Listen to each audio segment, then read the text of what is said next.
I recently did this podcast episode with Jobber talking about how much you should spend on a lead. And one of the things that we discussed was tracking your return on ad spend, specifically when it comes to Google local service ads.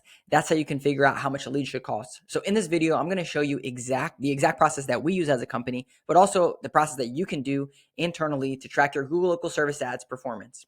So if you're not familiar with Google local service ads, I'll give you a quick synopsis. When someone searches for HVAC contractor or whatever service, these things right here are called Google local service ads, or you get Google guaranteed or Google screened. Anytime someone clicks this button to call you or message you or book online, it turns into a lead and it charges you. It's a pay per lead model. How much do they charge you? I'll put this link down below. There's ads.google.com/local service ads, and you can put in your zip code and figure out how much a lead should cost, which is what we talked about on the podcast. But you have to take this to the next step, which is once you get the leads, you have to figure out your return on ad spend, which is, did these people actually turn into revenue? And then what do I do with that information? So I'm going to show you a basic outline of what we do to once we get to this point, which most companies are at this point. They just don't know how to track it to the next stage. So there's two things that are low-hanging fruit opportunities. The first one is if you have a CRM, all of the calls that come through. So anytime someone calls this number, there's a whisper message on that call, which means your CSRs or you is going to hear a message that says, this is a call from Google local service ads. And it's going to patch it through. That should be a notification to your CSRs and to your team that this is a call from Google local service ads. So I need to mark this lead channel in my CRM. The first thing that's going to do is it's going to allow you to track your calls because it's going to tell you straight from there. Messages, same thing. Booking, same thing. You should be notified that they're Google local service ads. So that's the first thing. The second thing is that if you call this number right here, you can actually have them change your phone number to a tracking number on Google local service ads. You can't do it on the back end. We went back and forth on this for a long time, but if you call this number, you tell them, hey, I want to change my Google local service ads number to a tracking number. Here's the number that I want to use, and they will put it in there. They have to get a couple codes and stuff like that, but they'll put the tracking number in there. And then now, like if you use Service Titan, for example, it's going to pass it directly through and say the campaign associated with it is Google local service ads, so you don't have to have this manual process. Now, if you do those two things, you'll get some decent data from that part. Let's say you use a different tool like Jobber, House Call Pro, and you don't have tracking numbers or anything set up for your business, and you just want someone to go in and every single month to pull a return on ad spend results, which is what we do because some of our clients use all these different CRMs. Some have no CRMs, unfortunately. So what do? When you log in here, you click sign in, and on the back end, you're going to get a dashboard that looks like this. You're going to go over here to leads, and you're going to get all your leads. Let me make myself a little bit smaller. All right, you're going to get all your leads here.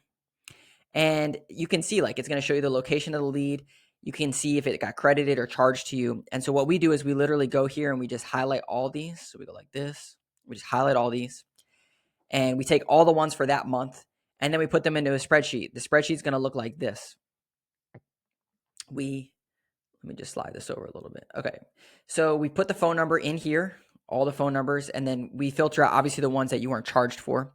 And we get a whole list of all the phone call leads. And if they're messages or bookings, you'll get those leads too. You get all the information here. Then what you do is you take that phone number and you plug it into your CRM or however you keep track of your jobs. Could be in QuickBooks or something else. Plug it into your phone number, into the CRM or into however you keep track of your customers. And then you put here the results. So you literally take the phone number, copy, paste into CRM, see what happened. Next one, see what happened. Next one, see what happened. Usually you're going to get about 30 or 40 leads out of this. This company, they got like 24 leads out of this. You can see. I'm going to go through this in 1 second, but you get all this information. So you get all your results.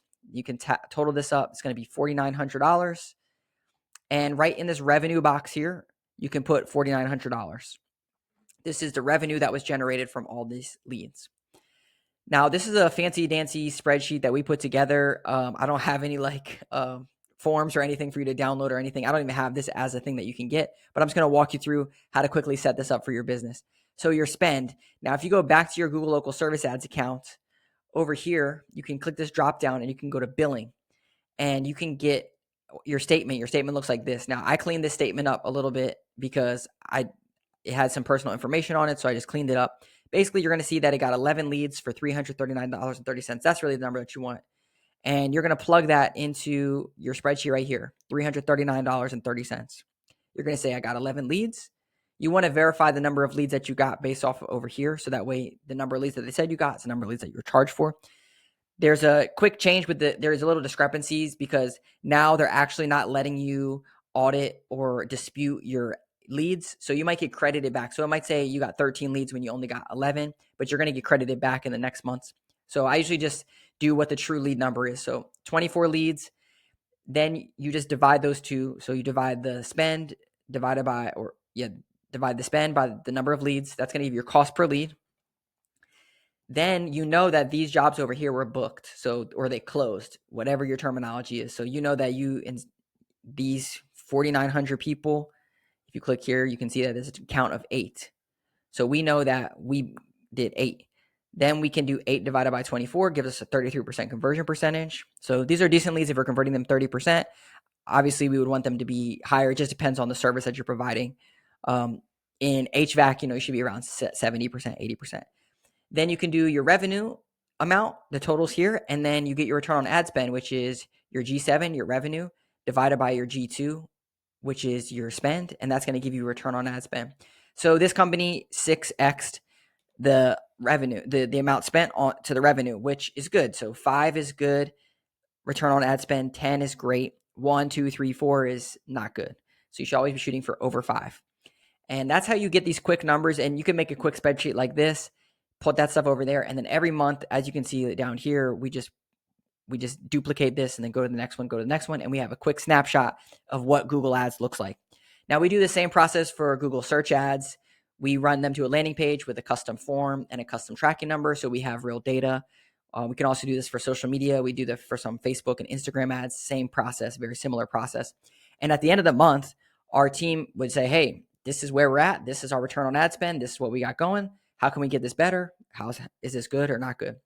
At the end of the day, the better the data, the better the decisions that we can make. So hopefully this helps you give a good benchmark to how you can track your return on ad spend. If you have questions or you're interested in discussing what you're currently doing from a Google perspective and you're looking for more clarity, we do free marketing audits. I'll put a link down below. We can get together and talk about what you're currently doing and discuss strategies to help you grow your business. If not, hit like and subscribe, and we'll see you in the next video.